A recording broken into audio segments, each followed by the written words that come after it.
First time NT Ramarao గారు వచ్చారు sir. సమర్పీఠం. అలా ఆయన గురించి అందరూ తెలుసుకోండి, ఇంట్రెస్ట్ ఉంది. ఆయన ఏం మాట్లాడతారు, ఏదో దాన్ని ఏమంటారంటే పుకార్లేను వేరు, కానీ ఆయన ఏం మాట్లాడతారు అనేది ఫస్ట్ టైము మీ ద్వారా అందరికీ తెలిసింది సార్. అది ఒకటి ఏంటంటే ఫస్ట్ టెలివిజన్ మాధ్యమం అనేటువంటిది కొత్త. అప్పుడు ఇది 1995లో జరిగినటువంటి విషయం. ఇక్కడే మీకు కనబడిపోతూ ఉంటుంది. ఈ 1995లో ఏమైందంటే ఆగస్ట్ క్రైసిస్, ఆగస్ట్ సంక్షోభం ఏర్పడినప్పుడు చంద్రబాబు నాయుడు గారి తరఫున వాళ్ళ ఎమ్మెల్యేలు ఈయన అధికారంలోంచి ఈయన తోసేస్తే అప్పుడు దెన్ ఆ విషయం ప్రస్తావనకు వచ్చినప్పుడు అక్టోబర్లోనే ఎప్పుడో ఆయన దగ్గరికి వెళ్ళాను. వెళ్ళి ఎన్టీ రామారావు గారు ఎవరిని గుర్తుపట్టరు, ఇదే అబద్ధం. అది ఏంటంటే ఎన్టీ రామారావు గారు అందరినీ గుర్తుపట్టేస్తారు, జర్నలిస్టులు ఎవరిని గుర్తుపట్టరు. ఆయన ఏదో ఒకళ్ళిద్దరు, వెంకట్రావు గారు, రాజేంద్ర ప్రసాద్ గారు, నడిపల్లి సీతారామరాజు, ఇలాంటి కొంతమందిని తప్పించి అసలు ఆయన ఎలా ఒప్పించారో మాకు అదే డౌట్ సార్. అసలు ఎలా ఒప్పించారు, మీరు ఏం చేశారు? కుట్ర చేశాను. అంటే లక్ష్మీపార్వతి గారు కూడా నాకు తెలియదు. తెలియదు. ఇందిరారెడ్డి వాళ్ళ దీంట్లో ఉండేవారు బృందంలో. ఇందిరారెడ్డి గారు అంతగానో ఎన్టీ రామారావు గారి దగ్గర హోమ్ మినిస్టర్గా పనిచేశారు. ఇందిరారెడ్డికి నాకు కొంచెం పరిచయం. ఆయన ఇప్పుడు సబితా హస్బెండ్ ఇందిరారెడ్డి గారు. అవునండి. ఆయన పట్టుకుని ఎన్టీ రామారావు గారి దగ్గరికి వెళ్ళారు. అంతకు ముందు జర్నలిస్ట్గా రిపోర్టర్గా ఉన్న పరిచయాలే తప్పించి చెప్పారు కదా, ఆయన ఎవరిని గుర్తుపట్టరు. అవును. సరే వెళ్ళిన తర్వాత వెళ్ళి సార్ వచ్చారు, మాట్లాడు సార్ వస్తున్నారు అనగానే లేచి నిలబడి, పెద్ద ఆయన టవరింగ్ పర్సనాలిటీ. ఆయన చూడగానే ఫస్ట్ అంతకు ముందు ప్రెస్ కాన్ఫరెన్స్లో చూడడం వేరు, ఒక రిపోర్టర్గా చూడడం వేరు, వ్యక్తిగతంగా వెళ్ళి ఆయన మాట్లాడతాం. Had to bow down. నేను అలవాట్లేదు ఎవరికి కాళ్ళకి దండాలు పెట్టడం, ఇదంతా అలవాట్లేదు. పెద్దవాళ్ళకి గౌరవంగా దండం పెట్టుకోవడంలో తప్పు లేదు. నేను వంగి ఇలా చెప్పండి బ్రదర్, అక్కడికే సగం అయిపోతుంది మనకి. అంటే ఆయన సార్ ఇలా ధర్మపీఠం మీతోనే స్టార్ట్ చేయాలనేటువంటిది నా కోరిక, మీరే దాన్ని ఫస్ట్ ఎపిసోడ్ మీతో చేయాలనేటువంటిది నాకున్నటువంటి, మీ మనసులో ఉన్నటువంటి, అప్పటికి ఆయన చాలా లోపల ఉన్నటువంటి ఆవేదన, పదవిచ్యుతుడైపోయాడు, దాంట్లో బాధ ఉంటుంది. బాధ దాన్ని ఎక్కడైనా వ్యక్తం చేసుకోవాలి ప్లాట్ఫామ్ కోసం చూస్తున్నారు ఆయన. ఈనాడు వాళ్ళు వీళ్ళు అందరూ కూడా ఒకవైపు మొగ్గు చూపారు, తన్ని ఏకాకిం చేస్తారు అనేటువంటి ఆ ఫీలింగ్ ఒకటి చాలా ఉంది ఆయనకి. అది నాకు డెఫినెట్గా అది ఒక అడ్వాంటేజ్. అది దాని వలన ఆయన ఒప్పుకున్నారని నేను అనుకుంటాను. అప్పటికే నేను ఏం చేశానంటే ఆయన్నే మొదట స్టార్ట్ చేయాలనేటువంటిది కరెక్టే, కానీ అప్పటికి నేను ఆల్రెడీ క్యాన్ చేస్తాను. నేను రేణుకా చౌదరి గారు చేశాను, నేదురుమల్లి జనార్దన్ రెడ్డి గారు చేశాను, తర్వాత 3-4 ఎపిసోడ్స్ చేశాను, నాదెళ్ల భాస్కరరావు గారు చేశాను. టెలికాస్ట్ చేయలేదు, క్యాన్ చేసుకుని పెట్టుకున్నాను, ఎపిసోడ్స్ చేసుకుని పెట్టుకున్నాను. ఇన్ని అప్పుడో అక్టోబర్లోనే ఎప్పుడో చేసినట్టున్నాను, సెప్టెంబర్ అక్టోబర్లో. అప్పుడే ఆగస్ట్ క్రైసిస్ తర్వాత ఫ్రెష్గా ఆయన అన్నీ ఉన్నప్పుడు అన్ని రికార్డ్ చేసుకుని పెట్టుకున్నాము. అయితే దాన్ని టెలికాస్టింగ్ మాత్రం సంక్రాంతికి చేసాం, ప్లాన్ చేసాం. 96 సంక్రాంతికి టెలికాస్ట్ చేసాం. ఫస్ట్ ఎపిసోడ్ ఆయన ధర్మపీఠంలో. మీరు ఆ చిన్న క్లిప్ ఇస్తాను చూడండి, దాంట్లో తెలుస్తుంది మీకు. ఇది జరిగినటువంటి. అంటే ముందు ఏమైనా డిస్కషన్ చేసుకున్నారు సార్, అంటే ఏం మాట్లాడాలి ఏంటి అనేది? అన్న రామారావు గారితో డిస్కషన్ ఏంటంటే, NTR is never on to discussion. చెప్పింది వినడము అంతా ఐ డోంట్ థింక్ దట్ ఆ స్థాయి కూడా లేదు. సో రామారావు గారిని స్టూడియోకి తీసుకురావాలి, ఆయన ఇక్కడ కూర్చొని నా ఇంట్లో నేను మాట్లాడతాను, నువ్వు కెమెరా తీసుకొచ్చేది అది కాదు. ఇది నలుగురు సెటప్ అంతా ఉంది. సెటప్, దాంట్లో జర్నలిస్టులు, మిగతా రంగాలకు సంబంధించినటువంటి వీళ్ళని అక్కడ కూర్చోబెట్టి ప్రశ్నించాలి, వాళ్ళు ప్రశ్నించాలి, ఆయన జవాబు చెప్పాలి. ఓకే, ఇది విషయం. సో అది కాన్సెప్ట్. ఆ కాన్సెప్ట్ని ఆయనతోటి ప్రారంభించాలి. కాబట్టి ఆయన ఏంటంటే సరే చాలా విషయాలు ఆయన్ని స్టూడియో దాకా తీసుకురావటం. తీసుకొచ్చారు సార్, ఆయన వచ్చేసారా? లేదు, నేను వెళ్ళాను. నేను వెళ్ళి ఆ రోజు ఏంటంటే షూటింగ్ ఉన్న రోజు తీసుకురావాలి ఆయన ఇంటి దగ్గర నుంచి. రోడ్ నెంబర్ 13 బంజారా హిల్స్లో ఉండేవారు ఆయన. ఓకే. లక్ష్మీపార్తి గారు కూడా అక్కడే ఉండేవారు. వీళ్ళు అక్కడ ఉన్నప్పుడు ఆయన తీసుకురావడం అంటే, సరే నేను కారు తీసుకుని నా దగ్గర అంబాసిడర్ కారు ఉండేది, స్టూడియో కారు. ఆ అంబాసిడర్ కారులో తీసుకురావడం బాగుంటుందా లేదా అని ఆయన దగ్గర మారుతి 800 కారు. ఓకే. 800 కారు ఆయనకి చాలా ఇష్టమైన కారు అది. లక్ష్మణ్ డ్రైవరు, ఆయన ఆ రోజు రాలేదు. సంబంధించినటువంటి కుటుంబానికి సంబంధించినటువంటి సినిమా పెద్ద ఆయన ఉన్నారు, ప్రసాద్ గారు అని. ఆయన డ్రైవ్ చేస్తూ, నేను లక్ష్మీపార్తి గారు వెనక్కి కూర్చున్నాం, రామారావు గారు ముందు సీట్లో కూర్చున్నారు. నువ్వు కూర్చొని అక్కడ నుంచి రోడ్ నెంబర్ 13 ఉంటుంది. అప్పట్లో ఇంత వ్యవహారం లేదు, ట్రాఫిక్ ఉండదు. కొండల గుట్టల్లోంచి రావాలి భాగ్యనగర్ స్టూడియోస్కి. వచ్చింది రా, దారిలో పెన్ అన్నాడు, ఇలా అన్నాడు. అనగానే నేను మామూలుగా రెనాల్డ్ బాల్ పాయింట్ పెన్ వాడుకునేవాడిని. ఓకే. జేబులో నుంచి అదే తీసాను, బ్లాక్ ఇంక్ పెన్ అది. మామూలుగా నేను ఎప్పుడు బ్లాక్ ఇంక్ ఎక్కువ వాడతాను. సరే అని ఇచ్చాను. నాకేం తెలుసు ఆయన బ్లాక్ ఇంక్ వాడరు అనేటువంటి స్క్రిబ్లింగ్ ప్యాడ్ కూడా ఇచ్చాను. అది చూసుకొని రాసి బ్లాక్ ఇంక్ అని వెనక్కి ఇచ్చేశారు.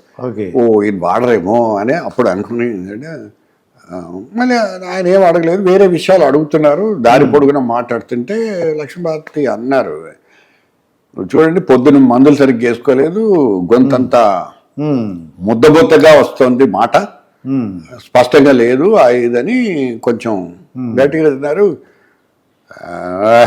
ఏదో కొంచెం ఆయన అసంతృప్తి వ్యక్తం చేశారు. తర్వాత ఇట్లా ముందుకెళ్తూ చాలా క్వశ్చన్స్ అడిగారు. కానీ నేను కొంచెం ముందుకు వెళ్ళిన తర్వాత భాగ్యనగర్ స్టూడియోస్ అక్కడ చాలాసేపు కూర్చున్నారు. అయిన తర్వాత ఆయన ఏంటంటే స్టూడియోలోకి ఎంటర్ అవ్వాలి, బ్యాక్గ్రౌండ్లోంచి. ఇక్కడ అందరూ ఉంటారు, ఇదంతా సపోజ్ మేమందరం ఇక్కడ కూర్చుంటాం, ఆయన వెనకాల నుంచి రావాలి, వచ్చి ఆ సీట్లో కూర్చోవాలి. ఆయనకి ఎవరు చెప్పాలి, మీరు వెనక నుంచి రావాలండి అని అంటే, మేము వెనక నుంచి ఎందుకు రావాలి, ఇక్కడ నుంచి వస్తారండి అంటారు. ఇంకా గబక్కడికి ఉంటాడు. అందులో ఆయన చండశాసనుడు. ఏంటంటే అప్పటికే 35 సంవత్సరాల పాటు సినిమా ఇండస్ట్రీని ఏకఛత్రాధిపత్యంతో అసలు కెమెరా ఎక్కడ పెట్టాలి, ఆయనే డైరెక్టర్ కదా, ఆయనే అన్ని మొత్తం. ఆయనకి ఏం చెప్తాం మనం, సరే అని చెప్పి, నా వయసు కూడా ఇప్పుడంటే నాకు 60 ఏళ్ళు దాటింది, కానీ హార్డ్లీ 35 ఇయర్స్. అంటే ఆయన ఎక్స్పీరియన్స్ అంత లేదు నా వయస్సు. ఏం డైరెక్ట్ చేస్తావు ఆయన నువ్వు అది. సరే ఆయన వచ్చేసి కూర్చున్నారు, ఆయన అంతే ఆ ధర్మపీఠం మీద కూర్చున్నారు. డైరెక్ట్గా వచ్చి కాన్సెప్ట్ ఏమో లోపల కూర్చొని మళ్ళీ పెన్ అడిగారు. స్క్రిబ్లింగ్ ప్యాడ్ ఆయన దగ్గరే ఉండిపోయింది. పెన్ అడిగారు. మళ్ళీ అందరి సెట్లో ఎవరి దగ్గర పెన్ లేదు, మళ్ళీ నా దగ్గరే ఉంది పెన్. సరే అని నేను, సరే ఇది బ్లాక్ ఇంక్ మరి వాడతాను, ఏం మాట్లాడుకోవడం తీసుకున్నారు, దాంతోనే రాసుకున్నారు. చేసుకుని తన దగ్గరే పెట్టుకున్నారు. వేరే కథ తర్వాత చెప్తాను ఇది. ఆయన ఏదైనా వస్తువు తీసుకున్న తర్వాత ఆయన వాడిన తర్వాత మళ్ళీ వెనక్కి తిరిగి ఇవ్వరు ఆయన. ఓకే. ఆ విషయం చెప్పారు నాకు. మనం కథలుగా వింటూ ఉంటాం. రామారావు గారు స్టూడియోలోకి వచ్చిన తర్వాత, సెట్లోకి వచ్చిన తర్వాత ఆయన వాడిన బట్టలు కానీ లేకపోతే ఇంటికి తీసుకెళ్ళిపోతారు ఆయన. ఇవన్నీ వినడమే కదా, సెంటిమెంట్ ఏమో తెలియదు మనకి. అంటే దాని గురించి వాల్యూ గురించి కాదు, నాకు తెలిసినంత వరకు సెంటిమెంట్. సరే అయిన తర్వాత మళ్ళీ పెన్ను తీసుకున్నారు. అయిన తర్వాత ఒక్కసారి లైట్స్ బ్రదర్స్ అన్నాడు. లైట్స్ అన్ని ఆన్ చేసాను. అయిన తర్వాత ఆ లైట్స్ అన్నాను, అది మొత్తం లైట్స్ ఉన్నాయి. అప్పటికి అంతకు ముందు రోజు రాత్రి 1:30 వరకు దాని మీద వర్క్ చేసాం. ఓకే. మరి ఎందుకంటే పెద్ద అయినా కోపం వస్తే విసిరేశారంటే లైఫ్ లాంగ్ బ్యాండ్ మనం. సో భయం ఉంటుంది కదా కొంచెం. పెద్ద ఆయన 4 కెమెరాలు పెట్టాం. సార్ ఇది వ్యూవర్స్ కెమెరా, ఇది మీ కెమెరా, ఇది ఈ కెమెరా, అన్ని ఎక్స్ప్లెయిన్, అంబియన్స్ అన్ని ఎక్స్ప్లెయిన్. చూస్తే లైట్స్ అన్ని ఆన్ చేశారు, చేసుకుంటాను. బ్రదర్ అన్నాను. అనగానే అప్పుడు అమ్మయ్య అనుకున్నా, లోపల అనుకొని ఈ లోపల ఆయన రాసుకుంటున్నారు. అక్కడ పరిగెత్తి, అప్పుడు సిగరెట్ లాగేవాడిని ఆరతుల్లో, బయటికి వెళ్ళి సిగరెట్ ఆగి అమ్మ అన్నాడు. టెన్షన్. ఒక టెన్షన్ రిలీవ్ అయిపోయి లోపలికి వచ్చి క్వశ్చన్ ఆన్సర్ స్టార్ట్ చేశాను. ఎక్కడ తొత్తుపాటు లేకుండా ఏ క్వశ్చన్కి కూడా అభ్యంతర పెట్టకుండా ఓకే అండి. చాలా ఎక్సలెంట్గా, అంటే నాకు ధర్మపీఠంలో చాలా బ్యాడ్ ఎక్స్పీరియన్స్లు ఉన్నాయి. చాలా బ్యాడ్ అంటే ప్రతి వాళ్ళు ప్రతి ప్రశ్నకి అదే రకంగా అదే పద్ధతిలో బిహేవియరల్ ప్యాటర్న్స్ మారుతూ ఉంటాయి. వాళ్ళ ముఖ కవలికలే కాదు, కొంచెం హర్ట్ అవుతారు, కోపాలు వస్తాయి, ఇవన్నీ కూడా ఉంటాయి. సో అందుకని కానీ ఎన్టీఆర్ విషయంలో మాత్రం ఆయన ఎక్కడ తొత్తుబాటు లేకుండా ఏ దానికి కూడా నేను జవాబు చెప్పనని కానీ లేకపోతే ఇబ్బంది పడ్డం కానీ ఏమీ లేదు. చాలా స్పష్టంగా చాలా you can see that I recorded almost about 1.5 hours. 1.5 hours మనం కనిపించేది ఒక 20-25 minutes మాత్రమే. రెండో ఎపిసోడ్ వేరే చోట కూడా చేశాను, తర్వాత టెలికాస్ట్ చేశాను నేను. But first episode was super duper hit. Super duper hit. అప్పుడు రికార్డ్ చేసినప్పుడు మీకు అనిపించిందంటే అంత ఎంత ఎఫెక్ట్ ఉంటుంది, ఎంత బాగా ప్రజలు రిసీవ్ చేసుకుంటారంటే అంత ఎక్స్పెక్ట్ చేశారు? తెలిసిపోతుంది మనకి ఇది తిరుగులేనటువంటి పాశుపతాస్త్రం, బ్రహ్మాస్త్రం. ఇంకా ఇది తిరుగులేదు దీనికి. ఎందుకంటే ఎన్టీ రామారావు తన మనోవేదన మొత్తం బాధంతా వెళ్ళగక్కినటువంటి ఫస్ట్ అండ్ లాస్ట్ ఎపిసోడ్ అదే.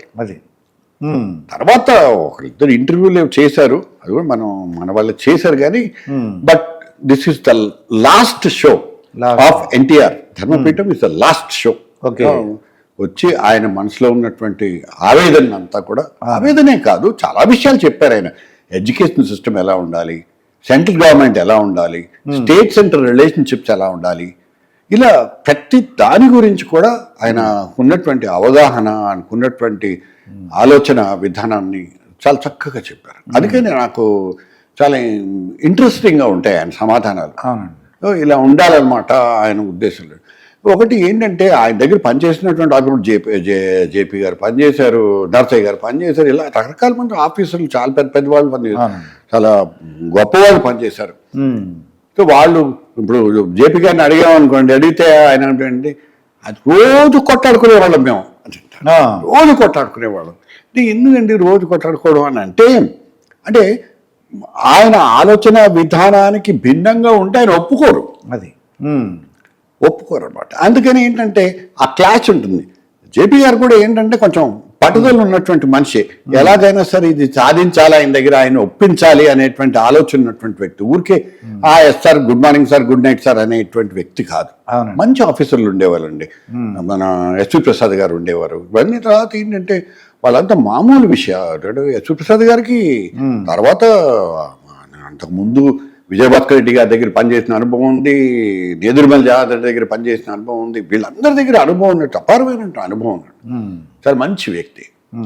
అన్ఫార్చునేట్లీ ఆఫీసర్లు దొరకరు.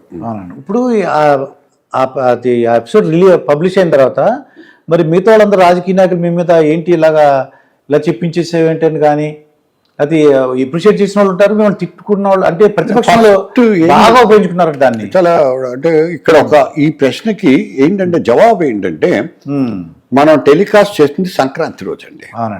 ఓకే, సంక్రాంతి తర్వాత కనుమ వస్తుంది. ఆ కనుమ రోజు అంటే జనవరి 15 ఇప్పుడు వచ్చింది. జనవరి 16, 1996 టెలికాస్ట్ అయింది. జనమంతా అప్పటికి అసలు ఇక పూర్తిగా వెళ్ళిపోయింది. పెద్ద టెలివిజన్స్ కూడా ఏం లేవు, ఉన్నవాళ్ళు చూసుకున్నారండి. ఈ టీవీ ఒకటే ఉండేది. అవుట్ రైట్ బీటింగ్ జనాలు. అప్పటికే రెండోసారి టెలికాస్ట్, రిపీట్ టెలికాస్ట్ కూడా అయిపోయింది. అయిన తర్వాత ఏంటంటే దాన్ని డైజెస్ట్ చేసుకునే క్రమంలోనే పెద్ద వాళ్ళందరూ ఇంక్లూడింగ్ చంద్రబాబు నాయుడు వాళ్ళ మీదే ఎక్కువ ఆయుధాలు ప్రయోగించారు ఆయన.